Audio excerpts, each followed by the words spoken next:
Господа, знаете ли вы про так называемый эффект бабочки? Этим термином обычно обозначают эффект, когда даже самые незначительные изменения в какой-либо системе могут иметь огромные и далеко идущие последствия, в том числе и в другом месте и времени. Многие люди, мечтавшие создать машину времени, всегда желали изменить будущее посредством изменения прошлого. К примеру, началась бы Вторая мировая, не будь на свете такого тирана, как Адольф Гитлер. Интересен тот факт, что у одного человека был шанс выяснить это, но об этом шансе он тогда не догадывался. Шел 1918 год, и, если быть точным, на календаре было 28 сентября. Местность близ деревни Маркуэн во Франции. Усталый и раненый немецкий солдат плелся по нейтральной полосе в надежде догнать свой отступающий полк. И тут он замечает британского солдата, который скрытно за ним наблюдал, а теперь наставил на него винтовку. Немец понял, что настали последние минуты его жизни, и даже не подумал поднять свое оружие. Но тут случилось чудо. Британец опустил свою винтовку.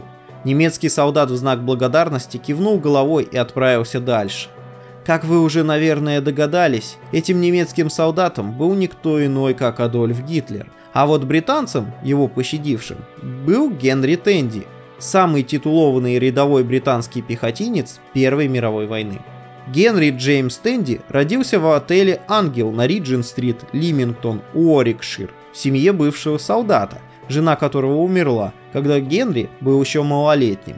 Учился Генри в начальной школе Святого Петра в Огасто Плейс, Лимингтон, а также провел часть своего детства в приюте, прежде чем стал работать в отеле и обслуживать котлы отопления.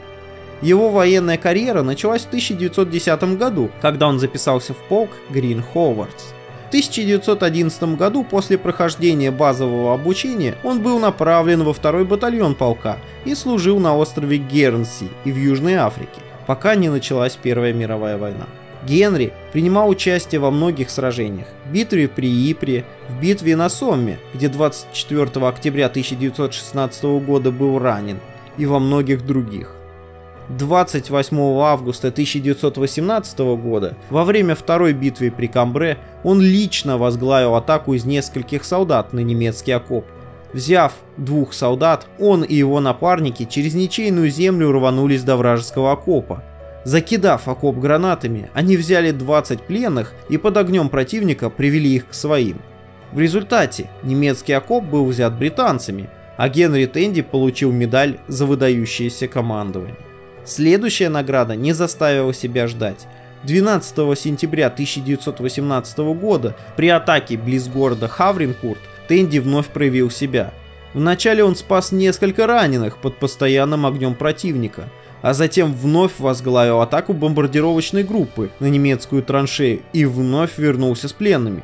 За этот героизм он получил 13 марта 1919 года воинскую медаль, которой награждались низшие чины британской армии и армии стран Содружества за храбрость на поле боя. Итак, вновь возвратимся к 28 сентября 1918 года. После захвата французского города Маркуэн взвод Тенди вел контратаку на мост через канал. Однако, когда цель была близка, он был остановлен плотным пулеметным огнем немцев. Тенди решил обнаружить позицию пулемета и прополз вперед под непрекращающимся огнем противника. Ему это удалось, и позиция пулеметчика была раскрыта.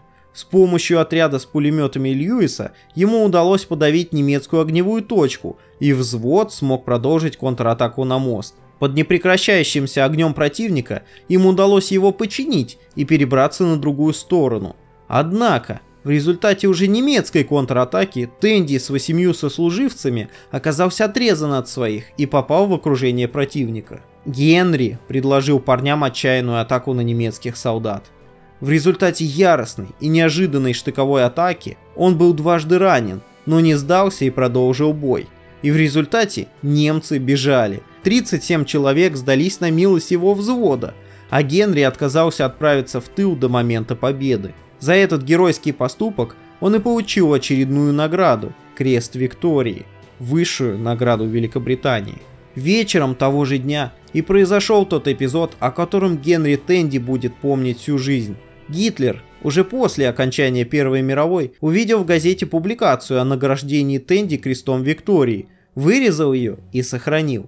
Вся эта история вновь всплыла в 1938 году, когда Невил Чемберлен посещал германского фюрера в альпийском убежище в Бергхофе. Он планировал обсудить с ним Мюнхенский договор и неожиданно на стене заметил картину итальянского художника Фортунино Матании. На ней был изображен британский солдат, в котором можно было опознать Тенди, спасающего раненого. Чемберлен спросил у фюрера об этой картине, и тот ответил: «Этот человек был так близок к тому, чтобы убить меня, что я подумал, что никогда больше не увижу Германию. Провидение спасло меня от того дьявольски точного огня, когда эти английские мальчики целились в нас». Согласно этой истории, Гитлер попросил передать Тенди свои лучшие пожелания, и Чемберлен ответил согласием. В 1940 году уже Тенди, стоя у разрушенного Люфтваффе дома, заявил журналисту: «Если бы я только знал, кем он окажется. Когда я увидел всех людей, женщин и детей, которых он убил и ранил, я просил прощения у Господа, что я отпустил его».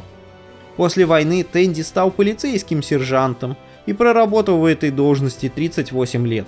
Умер он в 1977 году, бездетным, в возрасте 86 лет. Памятная табличка была установлена в отеле «Ангел», где он родился, и в школе, где он обучался. Правдива ли эта история или нет, сказать сложно. С одной стороны, есть сообщения журналистов и комментарии самого Тенди, но на деле он мог и перепутать лицо солдата, которому спас жизнь. Никаких записей о разговоре Чемберлена с Гитлером о Тенди также не сохранилось, как и точных данных о вырезанной фюрером статье из английской газеты. Также есть сведения о том, что Гитлер 10 сентября 1918 года получил увольнительную на 18 дней и вряд ли прибыл бы сразу к сражению. Тем не менее, если это событие действительно произошло, то мы имеем наглядное проявление эффекта бабочки в действии. Спусти курок Тенди, и Второй мировой могло бы и не быть. Господа, если вам понравилось, не забудьте подписаться на канал, нажать на колокольчик и поставить лайк этому видео.